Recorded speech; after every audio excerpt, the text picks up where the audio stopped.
Right, so we're going to need production roles because everything needs production roles, whether you think it or not. And not one person can do it every time. I know Nadine did a lot for like Panto, but she's different. She's got 3 degrees. So me and Nadine are going to direct together.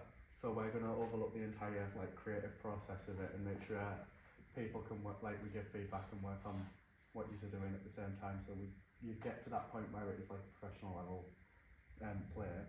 Nadine's writing and I'm going to production manage, so that means that I oversee everything. So anything that goes through sets, props, costumes, all comes to me first, and like I approve it. The scenes, like I look over them.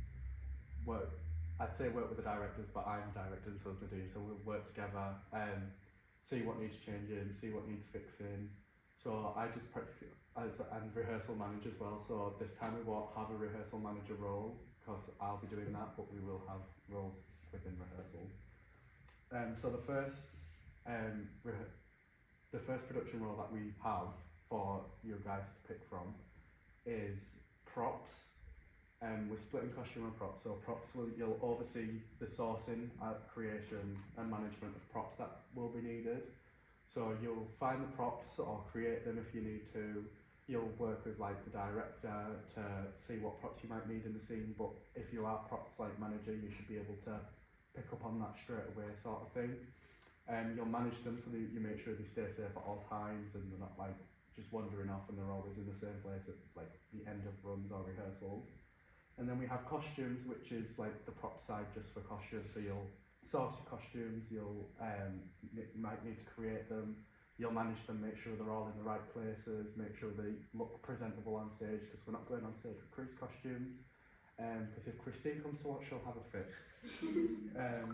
So we just need to make sure that costumes are presentable and that they match the scenes and the roles. So we can't have a nurse's outfit from the 1940s sort of, because this is based now, like COVID era, which is practically now 21st century. So you're not going to have costumes from donkeys and donkeys ago. Costumes that will match characters and things like that. It's very important. And then a role that we'll have like through rehearsals is a rehearsal coach or a warm-up coach. So the rehearsal coach will oversee the warm-up activities during rehearsals and ensure that actors are prepared and ready to act and perform.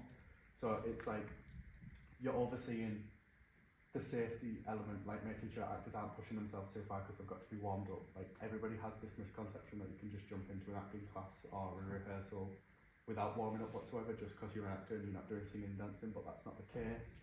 A lot of acting roles I've done have had more of a strain on my voice than anything else because I haven't warmed up my voice properly. And then movement as well. People might think even if they're just standing still in a scene, you still need to warm yourself up because you can tell when you look stiff, sort of thing.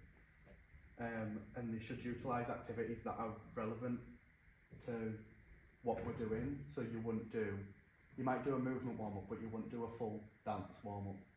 And we all know, like, if you've been in a dance class, you wouldn't do a dance warm-up. So the activities will be relevant to what we're doing. We'll also use activities that we already know, as long as they're relevant, and also source new activities because it gets over and over, it's just a bit repetitive when we do the same thing over and over again. And I think it's got to the point where people are just like switching off during warm-up, so they're not doing them properly, which is something we should work on, that the rehearsal coach will work on, but it just means that maybe we need a bit more, something new in there to keep people engaged. And then we have lighting. We've split up lighting and sound, so lighting will work closely with the director and production manager to create lighting plans and light scenes that create an atmosphere, or just like, because a lot of another misconception is you light up the stage so people can see the actors, but then there's no atmosphere in the scene.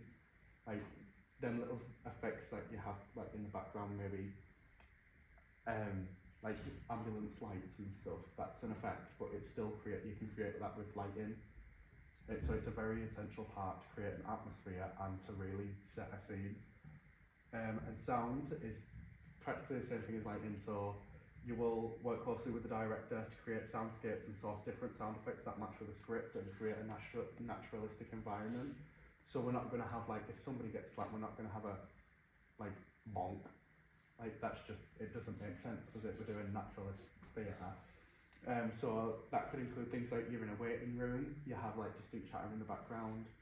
And as sound, it's also important that you know like levels and things like that, but that'll all come within the role. So it's not just finding a sound effect, putting it over the speakers. You will learn how to match with voices, like with voices and things. And it's not just sound effects and soundscapes that you'll have. You'll also, because it'll probably be a mic'd piece.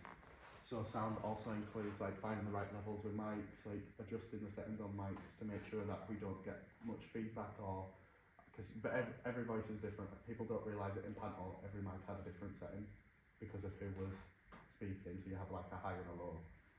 And then we also have like a set role, but we're keeping that in our back pocket because as production manager and because we've got Nadine as director, we believe that we'll be able to do the set together, but it's always better to have extra hands sort of thing.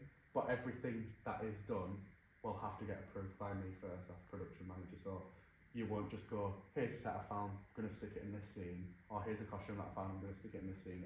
Everything goes through me and then Nadine, because as director, if it doesn't match the scene and the director doesn't think it matches the scene, we have to work a way around it. So after telling you the production roles, these, I know you might know more production roles, which might be handy, and I might just have forgotten them, so just let me know if you think one could come into use.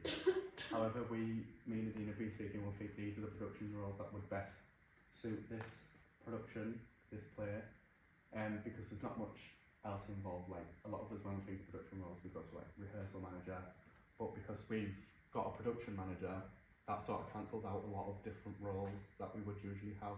It just creates chaos if you have too many roles. So yeah, can't remember where I was going with that one, if I'm going to be totally honest. But thinking of what I've told you about the roles and different roles, I've given you the basis of what the roles are. I'm not giving you every role and responsibility that you'll do, because as your role, that is your job to find out what you're doing, work with the director and production manager closely. So like rehearsal, warm-ups, there's no point in having that role if we don't have a rehearsal sort of thing. So they'll work with me, production manager, instead of a rehearsal manager. Just keep everything relevant, sort of thing. So after listening to what your roles do and thinking about what your role may also include, I want you to have a think about what roles you maybe want to do, and also while you're doing that, I want you to have a good think of why you want to do that role. And I'm going to go around the circle and ask you why you want to do that role, and then I will decide, a lot of power in my hands here, I will decide who gets what production role if I think it best fits you. It's not a game of who I like anymore, it's not a game of being fair, it's a game of who is better, really. And that's what the industry is about. So if I think that you're good enough for that role, and what you're telling me matches what I see in that role, then you will get that role, sort of thing. But there's always a chance that it will get taken off you if you don't put the work in. The work always has to stay constant and dedicated. You can't just go, made a lighting plan, that's me done, I'm going to sit back. It's constant development in every single role. So I'm going to give you 5-10 minutes just to think about what roles you want to do and why you want to do them, because I know it's a bit hard when I just go around the circle and I'm like, Jimmy, why do you want to do this role? What role do you want to do? It's a bit hard to think on the spot and you might mess yourself up a bit. I'm not saying script it, I'm just saying have a good understanding of what that role is. You've all heard about different production roles before. It comes under the course, performing and production arts. So I know you all have a good understanding, especially the level 3s, because you have done it recently. So yeah, just have a good think about what roles you want to do. You can maybe grab your phone, write some notes down. Don't Snapchat anyone, please. Just keep it on task. And then I'll go around the circle and ask you what you want to do. Another thing, sorry Dylan, I will get to you. Another thing is, I would like you all to pick a role and decide, and then give me like a pitch on why you want to do that role, even if you don't want a production role. Because if you don't want one, then we can tell. But if you work better for the role, then it just might be in our best interest to put you in that. But it's not a case of if you want to do it, if you're good at it, then. And it's always worth giving everything a shot. So, I'll let you go off for 5 minutes and just have a little talk about your roles. And what was your only question? What was your only question? What was your question? It's a me question. Because you know how you said you have lighting and sound as separate entities. How would one person do sound if they're an actor? We'll get to that bridge when we cross it, but that is a good one. Write that down. A lot of the role, like if you are acting, it's going to be difficult to do your production role, so that's why the work is put in all the time. Because say if Jacob does sound or lighting, if he has everything set, shows me and Nadine, because we're not acting in it, well, I am in the person, but if like, it just, we know what to do in that case. So have a quick think about what roles you maybe want to do. If you need to ask me